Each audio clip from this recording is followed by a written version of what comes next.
दोस्तों, कुछ ही दिनों में रमज़ान के पाक महीने का आगाज़ होने वाला है और हर कोई रमज़ान की तैयारियों में मसरूफ़ हो गया है।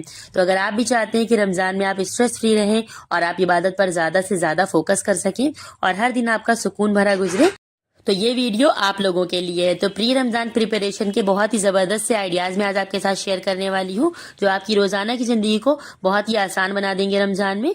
तो ये टिप्स सिर्फ आपका टाइम ही नहीं बचाएंगे दोस्तों, बल्कि रमज़ान का हर दिन आपके लिए ज़्यादा प्रोडक्टिव बनाएंगे।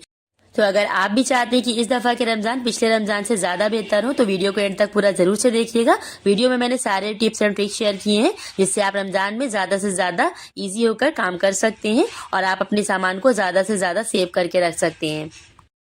अगर आप वर्किंग वुमेन हैं, स्कूल कॉलेज जाती हैं, ऑफिस जाती हैं, या फिर आपकी फैमिली बड़ी है, आपको रमजान में बहुत ज्यादा काम होते हैं, तो आप थोड़ी सी तैयारी पहले से करके रख ले। रमजान में सारी चीजों के प्राइसेस भी बढ़ जाते हैं, तो पहले से अगर आप इनको स्टोर करके रखेंगे तो इससे आपके पैसे की, वक्त की और एनर्जी की काफी बचत हो जाती है। इबादत के लिए भी आपको काफी टाइम मिल जाता है। रमजान के अलावा सादे दिनों में भी आप ये काम करके रख सकते हैं, तो महीना तो आपका आराम से रमजान का पार हो जाएगा। तो सबसे पहले यहाँ पर मैं धनिया को स्टोर करने का तरीका बताऊंगी। तो आजकल मार्केट में काफी सस्ती धनिया मिल रही है और रमजान आने तक हो सकता है इसके प्राइस बढ़ जाएं, तो इसलिए आप इसको इस तरीके से किसी बॉक्स में नीचे से आप टिश्यू पेपर को बिछा दें, उसके ऊपर आप धनिया को रख दें और ऊपर से भी आप टिश्यू पेपर को अच्छी तरीके से इसके ऊपर चारों तरफ से कवर कर दें। इससे आपकी जो धनिया है काफी दिनों तक अच्छे से स्टोर रहती है, जल्दी खराब नहीं होती है। और इसी के साथ एक और बॉक्स लेंगे यहाँ पर हम, और इसमें भी नीचे टिश्यू बिछा देंगे और मिर्चों को यहाँ पर वॉश करके सुखाकर अच्छे से पोंछ के कपड़े से, और इसके बाद यहाँ पर आप इसके जो ऊपर का पोर्शन होता है उसको हटा दें और इस तरीके से बॉक्स में नीचे टिश्यू लगाकर और ऊपर से टिश्यू से कवर करके इसको रख सकते हैं। इससे आपके मिर्चे जल्दी खराब नहीं होंगे। तो इसी के साथ मैंने यहाँ पर अब ले लिया है प्याज। तो यहाँ पर मैंने 2 किलो प्याज ली थी। इसको सबसे पहले यहाँ पर इस तरीके से बीच से कट करेंगे। तो यहाँ पर आप इसको इस तरीके से कट करके अगर पानी में डालकर रख देते हैं तो इससे आपके काटते टाइम आपकी आंखों में आंसू नहीं आते हैं। तो बाकी की प्याज को मैं यहाँ पर इसी तरीके से पूरा पूरा डाल दे रही हूँ, क्योंकि यहाँ पर हम इसको स्लाइसर से कट करने वाले हैं।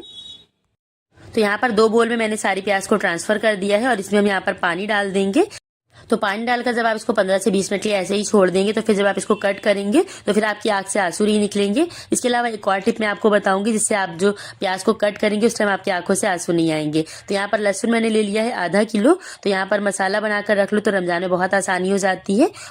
आप फटाफट से उठकर कोरमा, बिरयानी कुछ भी बना सकते हैं। तो यहाँ पर इस तरीके से मैंने लहसुन को तोड़ दिया है और इसी के साथ में यहाँ पर हम इसमें भी पानी ऐड कर देंगे। और जो ऊपर का जो कूड़ा था इस तरीके से मैंने इसको निकाल दिया है, जो बड़े बड़े से जो इसके छिलके थे वो हटा देंगे और साथ में इसमें भी पानी डालकर इसको भी रख देंगे साइड पर। अब यहाँ पर मैंने एक प्लेट ले ली है और इसमें हम यहाँ पर प्याज को छील कर रख देंगे। तो यहाँ पर इस तरीके से मैंने इसका नीचे का पोर्शन निकाल दिया है। जो ऊपर का पार्ट होता है उसे हम पहले नहीं कट करेंगे। अगर आप उसे पहले काट देंगे तो उससे ही आंसू निकलते हैं आपके, तो उसको आपने लास्ट में कट करना है। तो यहाँ पर इस तरीके से मैंने छील कर सारी प्याज को रेडी कर लेना है। तो इस काम के लिए आप घर में किसी की हेल्प भी ले सकते हैं। एक दिन आप काम करके तैयार करके रख लें और बाकी पूरा महीना आपका बहुत ही सुकून से गुजरने वाला है। तो रमजान में आपको इबादत के लिए ज्यादा से ज्यादा टाइम भी मिल जाएगा और बहुत ही सुकून भरे आपके रोजे गुजरेंगे। तो यहाँ पर अगर आप अकेले रहते हैं तो थोड़ी सी आप हिम्मत करिए और उस दिन को सादा सा आप खाना बना लीजिए, तहरी खिचड़ी वगैरह, और दिन भर में ये आप काम निपटा सकते हैं या फिर 1-2 दिन में भी इसको निपटा सकते हैं। इससे आपको बहुत ही ईजी हो जाएगा रमजान में। तो यहाँ पर मैंने लहसुन को भी छील कर तैयार करके रख लिया है, साथ ही प्याज भी मैंने सारी छील ली थी। तो इसी के साथ में मैंने यहाँ पर आधा किलो अदरक ले ली है। इसको भी यहाँ पर मैं अच्छे तरीके से छील कर और इसको यहाँ पर मैं कट करके इसको भी पेस्ट बनाकर तैयार करके रखूंगी। और लहसुन अदरक का पेस्ट और प्याज की जो बिरिस्टा बनाकर तैयार करके रख लो तो बहुत ही आसानी हो जाती है। आप बिरयानी, कोरमा, स्टू कुछ भी बना सकते हैं बहुत ही आसानी के साथ, फटाफट से बनकर तैयार हो जाता है। बहुत ज्यादा रमजान में हेक्टिक शेड्यूल नहीं होगा आपका। तो यहाँ पर इस तरीके से मैंने सारी अदरक को छील लिया है।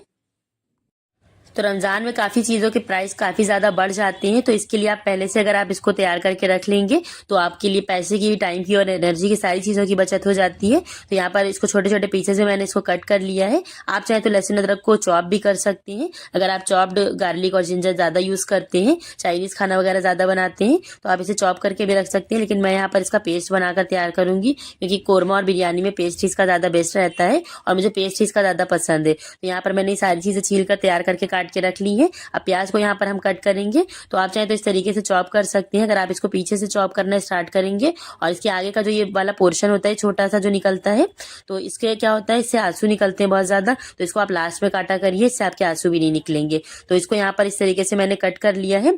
और अगर आप यहाँ पर स्लाइसर का यूज करेंगे तो बहुत ही जल्दी आपका ये काम हो जाएगा। तो यहाँ पर मैंने आपको इस तरीके से कट करके बता दिया। अगर आपके पास स्लाइसर ना हो यानी कि चिप्स कटर ना हो तो आप इस तरीके से इसको कट करके रख सकती हैं। और इसके अलावा आप चाहें तो इसको स्लाइसर से भी कट करके तैयार कर सकते हैं, फटाफट से हो जाता है इससे आपका काम।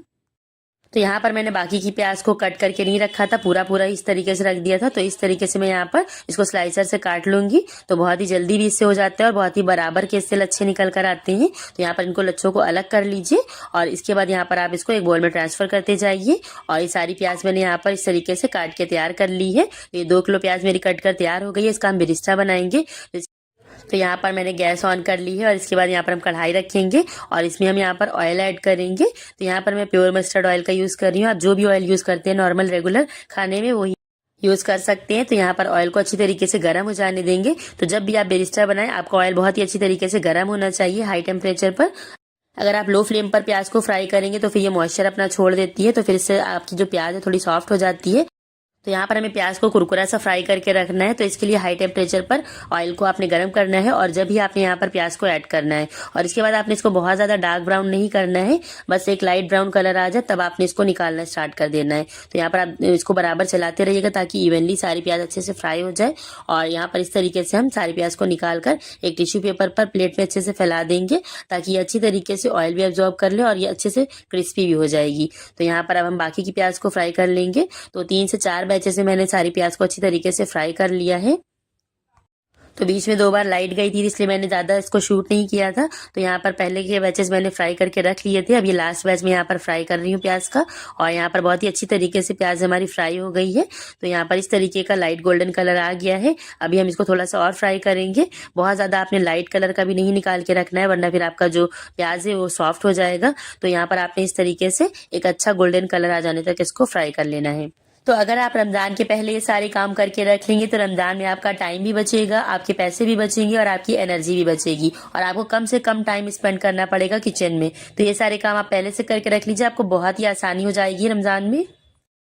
तो अगर आप इस वीडियो को ज्यादा से ज्यादा लाइक करेंगे, अपने फैमिली और फ्रेंड्स में शेयर करेंगे और अच्छा फीडबैक देंगे तो मैं आपके साथ रमजान के लिए और भी बहुत सारे टाइम और पैसे सेव करने के आइडियाज शेयर करूंगी। आप पहले से अगर ये सारे काम करके रख लेते हैं तो आपके पास रमजान में बहुत सारा टाइम बच जाता है। इसमें आप सुकून से इबादत कर सकते हैं, सुकून के साथ आप रोजा रख सकते हैं। तो ये सारे काम आपको नहीं करने पड़ते हैं। तो आम दिनों में भी अगर आप ये बनाकर रख लेते हैं तो आपका कुकिंग टाइम बहुत ही कम हो जाता है, बहुत ही फटाफट से आपका खाना बनकर तैयार हो जाता है। तो अगर आप रमजान के लिए सारी चीजें करके रख लेंगे तो रमजान में भी आपका जो खाना है फटाफट से बनकर तैयार हो जाएगा। तो रमजान में ज्यादातर डेली कोरमा, बिरयानी या फिर कबाब वगैरह बनते हैं। तो आप डेली अगर मसाला बनाएंगे तो इसमें बहुत ज्यादा आपको टाइम लगता है और डेली रोजा रख के अगर मसाला बनाओ तो इससे जो इसकी स्मेल भी लगता है मुंह में जा रही है। तो इस तरीके से मैंने यहाँ पर सारी 2 किलो प्याज को अच्छी तरीके से फ्राई करके इसका बिरिस्ता बनाकर तैयार करके रख लिया है। तो आप चाहे तो इसको चॉपर में डालकर चॉप करके भी इसको रख सकते हैं पैकेट्स में। तो बहुत ही ज्यादा क्रिस्पी बनकर तैयार हुई है, आप देख सकते हैं। तो यहाँ पर मैंने एक जिपलॉक बैग लिया है और इसमें डालकर मैं इसको स्टोर करूंगी। आप इसको नॉर्मल रूम टेम्परेचर पे भी रख सकते हैं जब भी ये बिल्कुल खराब नहीं होगी 15 से 20 दिन तक। लेकिन अगर आप इसको ज्यादा टाइम के लिए प्रिजर्व करना चाहते हैं 1 महीने के लिए तो फिर आप इसको फ्रीज में रखिएगा। तो यहाँ पर मैं इसको इसमें डालकर रख दे रही हूँ। तो मेरे पास ये ड्राई फ्रूट का बैग बचा हुआ था तो मैंने उसमें ही इसको स्टोर कर दिया है। आप चाहे तो नॉर्मल दालमोट का पैकेट जो आता है जिपलॉक वाला आप उसमें भी रख सकते हैं या फिर आप इस तरीके से ड्राई फ्रूट का बचा हुआ बैग हो उसमें रख सकते हैं या फिर आप रेडीमेड भी जिपलॉक बैग परचेज कर सकते हैं, ऑनलाइन मिल जाते हैं। तो यहाँ पर प्याज के ऊपर नीचे का पोर्शन बच गया था जो मैंने स्लाइस किया था उसके बाद। तो रफली चॉप प्याज बची हुई थी तो मैं इसको भी पेस्ट बनाकर तैयार कर लूंगी। तो यहाँ पर मैंने जो लहसुन लिया था इसको भी मैं यहाँ पर अब ब्लेंड करने जा रही हूँ। तो आप चाहे तो इसको चॉप करके भी रख सकते हैं लेकिन मैं यहाँ पर इसको ब्लेंड करके रखूंगी। तो यहाँ पर मैं आपके साथ एक जबरदस्त सा टिप बताऊंगी जिससे कि आपका जो लहसुन है महीनों खराब नहीं होगा। तो इसके लिए यहाँ पर मैं इसमें कुकिंग ऑयल ऐड कर रही हूँ। यहाँ पर आपने इसमें पानी बिल्कुल भी ऐड नहीं करना है। आप चाहे तो इसमें व्हाइट विनेगर यानी कि सफेद सिरका भी ऐड करके इसको पीस सकते हैं। तो यहाँ पर आपने पानी बिल्कुल भी ऐड नहीं करना है, ऑयल ऐड करना है। इससे जो आपका लहसुन है काफी लंबे टाइम तक प्रिजर्व रहता है, बिल्कुल भी ये खराब नहीं होगा। और आपने यहाँ पर इसके बाद एक और नेक्स्ट स्टेप करना है जिससे भी आपका लहसुन महीनों खराब नहीं होगा। तो यहाँ पर मैं इसको अच्छी तरीके से ब्लेंड कर ले रही हूँ। तो बिल्कुल फाइन पेस्ट मैं यहाँ पर इसका बना बना रही हूँ कि यहाँ पर हम लोग जो कोरमा बिरयानी वगैरह में बिल्कुल फाइन पेस्ट वाला लहसुन ही ऐड करते हैं। तो यहाँ पर आप देख सकते हैं कितने अच्छे से मैंने लहसुन को पीस लिया है। अब यहाँ पर मैंने एक आइस ट्रे ली है। जी हाँ, आइस ट्रे में हम इसको अच्छी तरीके से इसके क्यूब्स को जमा लेंगे। इससे क्या होगा, फ्रीजर में जब आप इसको फ्रीज करके जमा के रखेंगे तो आपका जो लहसुन है बिल्कुल भी खराब नहीं होगा, ना और ये बिल्कुल फ्रेश रहेगा, इसी तरीके से एज इट इज, जैसा इस तरीके से आपने अभी ताज़ा बनाया हो। तो यहाँ पर मैंने इसको सारे क्यूब्स इस तरीके से फिल कर दिए हैं। और यहाँ पर आपने जो आइस क्यूब का ढक्कन वाली जो ट्रे हो वो वाली ट्रे का इस्तेमाल करना है। अगर आपके पास ढक्कन वाली ट्रे ना हो तो फिर मैं आपको इसके लिए भी एक ट्रिप यहाँ पर बताऊंगी कि अगर आपकी जो ट्रे में ढक्कन ना हो तो आप इसको किस तरीके से प्रिजर्व करें, ताकि इसमें इसकी जो स्मेल है लहसुन की वो पूरी फ्रीज में ना फैले बाकी चीज़ों में। तो उसके लिए आपने यहाँ पर क्या करना है मैं आपको बताऊंगी। तो यहाँ पर बाकी का जो लहसुन बचा हुआ था वो मैंने यहाँ पर इस तरीके से एक बोल में ट्रांसफर कर दिया है, सॉरी एक बॉक्स में। तो यहाँ पर इसको लेवल कर लिया है मैंने। और यहाँ पर अब हम इसके ऊपर लगा देंगे क्लिंग रैप। आप लगा सकते हैं, अगर आपके पास क्लिंग रैप ना हो तो आपने क्या करना है, एक इस तरीके का शॉपर ले लेना है। तो यहाँ पर आपने इसको इसमें इस तरीके से पैक कर देना है और इसको अच्छी तरीके से लॉक कर देना है। तो इससे क्या होगा, इसकी जो स्मेल है बिल्कुल भी फ्रीज में नहीं फैलेगी और बहुत ही ज़बरदस्त आपका ये अच्छे से आइस क्यूब सेट हो जाएगा और आपको क्लिंग रैप या फिर फॉइल पेपर की जरूरत भी नहीं पड़ेगी। तो मैंने यहाँ पर एक जुगाड़ आपके साथ बता दिया है कि आप किस तरीके से नॉर्मल घर की चीज़ों में आप इसको सेट करके रख सकते हैं। और बाकी का जो लहसुन का पेस्ट था वो मैंने इस तरीके से बॉक्स में एक फिल करके रख लिया है। तो 10 से 15 दिन के लिए बहुत ही आसानी से नीचे वाले हिस्से में भी चल जाएगा, आपका बिल्कुल खराब नहीं होगा। साथ में अदरक को भी पीस कर मैंने यहाँ पर इस तरीके से ट्रे में जमा लिया और बाकी की बची हुई अदरक को मैंने डिब्बे में रख लिया है। और जो प्याज थी उसको भी मैंने यहाँ पर पीस कर एक बॉक्स में रख लिया है। तो अब इसे भी हम यहाँ पर इसी तरीके से स्टोर कर देंगे। अब यहाँ पर टमाटरों को स्टोर करने के लिए मैंने टमाटरों को अच्छे से वॉश कर लिया था और ऊपर का ये मैंने निकाल दिया है पोर्शन। और इसमें इस तरीके से कट लगाएंगे या फिर आप आधे आधे टमाटर भी कट करके ऐड कर सकते हैं। तो इनको आपने किस तरीके से स्टोर करना है मैं यहाँ पर सारे टिप्स बताऊंगी। तो टमाटर की हम टोमेटो प्यूरी या फिर टोमेटो पेस्ट बनाकर तैयार करके रखेंगे, जिसे आप सालन में, बिरयानी में, पुलाव में, सब्जी में या फिर चिकन का सालन बनाने में या फिर पास्ता, मैक्रोनी या स्पगेटी वगैरह में टोमेटो पेस्ट की जो हमें ज़रूरत पड़ती है तो आप इसमें इसको यूज़ कर सकते हैं। तो इसको बनाकर आप रख लेंगे तो आपका काम बहुत आसान हो जाएगा। तो यहाँ पर उबलते हुए पानी में 2 से 3 मिनट के लिए मैंने इसको पकाया है और इसके बाद मैंने थोड़ी देर इसको ढक कर रख दिया ताकि इसके छिलके आसानी से रिमूव हो जाए। और इसके बाद यहाँ पर हम इसका छिलका उतार लेंगे। तो आप यहाँ पर अगर इसका छिलका उतार कर नहीं इसको बनाना चाहते हैं, ऐसे ही आपको छिलकों से कोई इशू नहीं है और आप छिलकों को रिमूव नहीं करना चाहते हैं तो फिर आप यहाँ पर नेक्स्ट स्टेप की तरफ जा सकते हैं। तो इस स्टेप को हम यहाँ पर ब्लांच कहते हैं। तो मैंने इसको अच्छे से ब्लांच कर लिया था। उसके बाद छिलके हटाने के बाद मैंने इसको पीस लिया था, स्मूथ पेस्ट मैंने इसका बनाकर तैयार कर लिया था। तो अगर आप छिलके नहीं उतारना चाहते तो आप इसको डायरेक्ट ग्राइंड करके या फिर डायरेक्ट आप चॉप करके इसको नेक्स्ट स्टेप की तरफ जा सकते हैं। रफली आप इसे चॉप या ग्राइंड कर लें और इसके बाद जो हम यहाँ पर नेक्स्ट स्टेप करेंगे वो आप कर सकते हैं। तो यहाँ पर मैंने इसको अच्छे से ब्लेंड करने के बाद इसको अच्छे से पकने के लिए छोड़ दिया है। तो यहाँ पर मैंने आइस ट्रे मंगाई थी अपने भाई से, तो मेरा भाई मॉल से लेकर आया था तो मैंने इसको यहाँ पर निकाल लिया है। ये ढक्कन वाली ट्रे है। तो अगर आपके पास ढक्कन वाली ट्रे ना हो आइस की तो फिर आप नॉर्मल ट्रे में जिस तरीके से मैंने आपको पहले टिप दिया है उस तरीके से भी आप इसको स्टोर कर सकते हैं। तो यहाँ पर प्यूरी को अच्छी तरीके से मैंने पका लिया है। इसका जितना भी पानी था वो सारा ड्राई हो गया है। तो अगर आप टमाटरों को काफ़ी लंबे टाइम तक प्रिजर्व करना चाहते हैं तो आप इसमें एक नींबू का रस ऐड कर दें। नींबू का रस ऐड करने से ये प्रिजर्वेटिव का काम करता है। साथ में मैंने इसमें थोड़ा सा ऑयल ऐड कर दिया है और इसके बाद मैंने इसको अच्छे से पका लिया है। तो अब यहाँ पर हम इसको आइस ट्रे में ट्रांसफ़र कर देंगे। तो जब आप इस तरीके से टमाटर को पीस कर और इसको अच्छी तरीके से पकाकर इसमें ऑयल और नींबू ऐड करके प्रिजर्व करेंगे तो फिर आपके जो टमाटर है काफ़ी लंबे टाइम तक आप इसको प्रिजर्व कर सकते हैं। महीनों महीनों आपके जो टमाटर का पेस्ट है ये बिल्कुल भी ख़राब नहीं होगा। तो टमाटर को मैंने यहाँ पर मीडियम टू हाई फ्लेम पर अच्छे से पकाया था और पकाते टाइम ये बहुत ज़्यादा उछलता है तो आपने इसको ढककर पकाना है। और इसके बाद यहाँ पर मैंने इसको आइस ट्रे को कवर कर दिया इस तरीके से। तो ठंडा होने के बाद जब ये रूम टेम्परेचर पर आ जाएगा उसके बाद आप इसको फ्रीज़र में स्टोर कर लीजिएगा। तो बाकी का जो बचा हुआ टोमेटो का प्यूरी थी वो यहाँ पर हम इसमें एक इस तरीके का बॉक्स ले लेंगे जो डेट्स वगैरह का आता है। तो यहाँ पर हम ये बाकी का सारा जो पेस्ट है इसमें ऐड कर देंगे और इसको भी अच्छी तरीके से टैप करके इसको भी यहाँ पर ढककर अच्छे से फ्रीज कर लेंगे।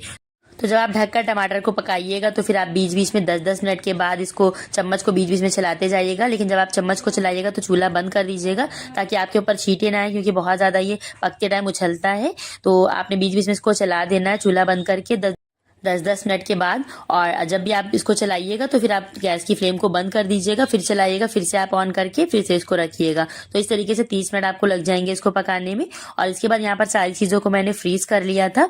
तो यहाँ पर मैंने इनको ओवरनाइट रखा था। आप चाहें तो इसको आपकी फ्रीज में जितना टाइम लगे, जितनी जल्दी आपके ये जम सकते हो, आप उतनी देर में इसको निकाल लीजिए, या जितना ज़्यादा टाइम लगता हो उसके हिसाब से। तो यहाँ पर मैंने सारे क्यूब्स निकाल लिए हैं और इसके बाद मैं यहाँ पर इसको जिपलॉक बैग में ट्रांसफ़र कर रही हूँ। तो अगर आपके पास रेडीमेड वाले जिपलॉक बैग ना हो तो मैंने आपको बताया कि इसका सोल्यूशन क्या है। आप इसकी जगह पर जुगाड़ के तौर पर क्या यूज़ कर सकते हैं। आप किसी भी ड्राई फ्रूट के बचे हुए पैकेट को जो जिपलॉक वाले हो, या फिर दालमोट के पैकेट को जो जिपलॉक बैग आते हैं आजकल, तो उसमें ही आती है दालमोट, तो उसमें भी आप इसको स्टोर करके रख सकते हैं। तो मैंने सारे सॉल्यूशन, सारे जुगाड़ बता दिए, सारे टिप्स और ट्रिक्स भी शेयर कर दिए हैं। अब आपने ये नहीं कहना है कि मेरे पास जिपलॉक बैग नहीं था या आइस ट्रे नहीं थी तो मैं कैसे इसको स्टोर करूं। तो आप हर तरीके से आप इसको घर पर तैयार कर सकते हैं और ये चीज़ें आपके जो रमज़ान के काम है बहुत ही आसान रमज़ान को बना देंगी आपके। अगर आप इसको पहले से करके रख लेते हैं तो आपको बहुत ही आसानी हो जाती है रमज़ान में। आप ज़्यादा से ज़्यादा वक्त निकाल पाएंगे इबादत के लिए और इसके अलावा आप बहुत ही आसानी से सुकून के साथ रमज़ान अपने गुजार सकते हैं, रोज़ा रख सकते हैं। तो यहाँ पर इस तरीके से मैंने सारे टोमेटो क्यूब्स भी इसमें इस तरीके से एयरटाइट बैग में डाल दिए हैं।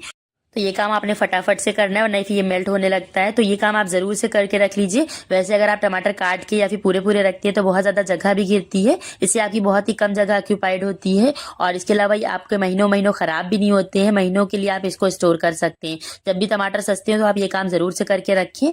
और क्योंकि बहुत ज़्यादा इधर वाल महंगे हो गए थे, टमाटर 200 रुपये किलो तक के बिके थे, तो जब ये सस्ते हो गए आजकल तो आप ये काम तो ज़रूर से करके रखिएगा।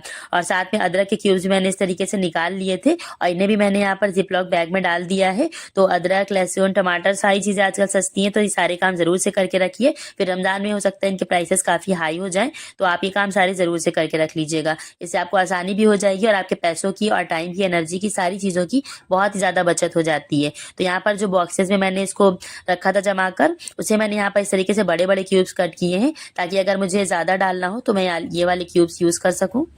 तो अगर आपको एक टमाटर डालना हो तो टमाटर का आप एक क्यूब यूज़ कर सकते हैं। तो अगर आपको मेरी वीडियो थोड़ी सी भी अच्छी लगी है, थोड़ी सी भी हेल्पफुल लगी है, तो वीडियो को लाइक, शेयर, सब्सक्राइब करिएगा। और अगर आपको रमज़ान के और भी टाइम और मनी सेविंग आइडियाज़ चाहिए तो आप मुझे कमेंट करके ज़रूर बताइएगा। कमेंट में अपना फीडबैक दे सकते हैं। और आप किस सिटी या किस कंट्री से इस वीडियो को वॉच कर रहे हैं मुझे कमेंट में ज़रूर बताइएगा। मुझे आपके बारे में जानकर बहुत अच्छा लगेगा। और अगर इस वीडियो से थोड़ा सा भी फ़ायदा पहुंचा हो तो आप मुझे दुआ में ज़रूर याद रखिएगा। तो दोस्तों, मैंने यहाँ पर इस व्लॉग में आपके साथ यहाँ पर मसाले स्टोर करने का तरीका मैं आपके साथ शेयर किया है। और अपने नेक्स्ट व्लॉग में इसी के पार्ट 2 में आपके साथ लेकर आऊँगी। उसमें आपको वेजिटेबल स्टॉक करने का तरीका बताऊँगी, कैसे आप वेजिटेबल्स को स्टोर कर सकते हैं। क्योंकि आजकल जो टमाटर, मटर और गाजर, ये शिमला मिर्च, ये सब काफ़ी सस्ता मिल रहा है, तो मैं आपको उसे भी स्टोर करने का तरीका बताऊँगी। अल्लाह हाफिज़।